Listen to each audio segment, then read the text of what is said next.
శ్రీచక్ర శుభ నివాస స్వామి జగమేలు చిద్విలాస. జై శ్రీకృష్ణ. సత్య జ్యోతిష వాస్తు యూట్యూబ్ ఛానల్ ప్రేక్షకులకు వీక్షకులకు శుభాశీస్.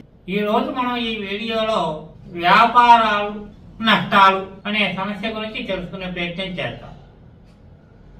ఇటీవల కాలంలో చాలా మంది తాము చేసే వ్యాపారంలో నష్టం వస్తోంది అనే మాటని ఎక్కువ చెప్పడం జరుగుతుంది. ఇటువంటి వారు తాము చేసే వ్యాపార స్థలంలో ప్రతి శనివారం రాత్రి దుకాణం కట్టివేసే సమయంలో 3 గుప్పిళ్ళు మిరియాలు మరియు 3 గుప్పిళ్ళు శనగలు కలిపి దుకాణము లోపల భాగం అంతా చల్లయి దుకాణమును మూసివేసి తలుపులు వేసి తాళము వేసిన తర్వాత బయటకు వచ్చి 1 మీటరు బై మీటర్ సైజు ఉన్న నల్ల గుడ్డను దుకాణం ముందు కాల్చవాలి. ఇలా చేసిన పిమ్మట ఇంటికి వెళ్లి కాళ్ళు చేతులు కడుక్కుని భోజనం చేసి పడుకుని ఉదయముననే సూర్యోదయమునకు ముందుగానే లేచి దంతదానములు చేసుకుని, అంటే ఆదివారం ఉదయం దుకాణములకు వెళ్లి దుకాణము తలుపులు తీసి 1 కొబ్బరి పుల్లల చీపురుతో గత రాత్రి చెల్లిన శనగలు మరియు మిరియాలన్నింటినీ దగ్గరగా తుడిచి వాటిని 1 ఎరుపు వస్త్రములో మూట కట్టి ఆ మూటను తీసుకువెళ్లి నిర్మానుష్య ప్రదేశంలో లేదా రావి చెట్టు మొదటిలో గాని గొయ్య తీసి పాతి పెట్టవాలి.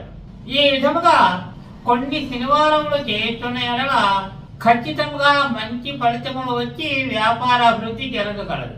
ఒక మాదిరి సంస్థ అయితే 3 గుప్పిళ్ళు తీసుకోండి. కాస్త పెద్ద సంస్థ అయితే 6 గుప్పిళ్ళు, పెద్ద పెద్ద మాల్స్ లాంటివి అయితే 12 గుప్పిళ్ళు మిరియాలు, 12 గుప్పిళ్ళు శనగలు. ఇలా సంస్థ యొక్క పరిమాణాన్ని బట్టి మనం 3, 6, 9, 12 సంఖ్యలో గుప్పిళ్ళు తీసుకుని వాటిని శనివారం రాత్రి దుకాణంలో తెల్లేయటం. దుకాణం కట్టే పిమ్మట బయట నల్లని జాకెట్ కూడా మీటర్ బై మీటర్ సైజులో నల్లని జాకెట్ కూడాను నిప్పుతో తగలబెట్టడం చేయాలి. ఇంటికి వచ్చి కాళ్ళు చేతులు కడుక్కుని భోజనాన్ని చేయాలి.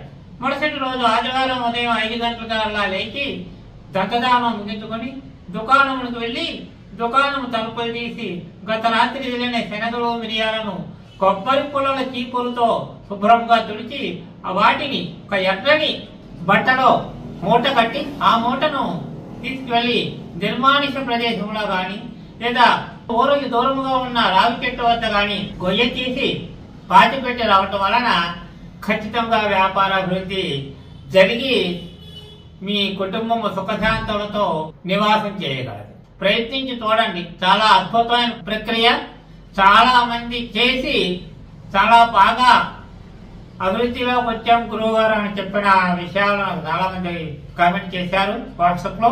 ఇక మీరు కూడా ప్రయత్నం చేసి మీ అనుభవాల కామెంట్ రూపంలో తెలియజేయండి. ఛానల్ ను సబ్స్క్రైబ్ చేసుకోండి. 10 మందికి షేర్ చేయండి. మీ అభిప్రాయాల కామెంట్ రూపంలో తెలియజేయండి. స్వస్తి. జై శ్రీకృష్ణ.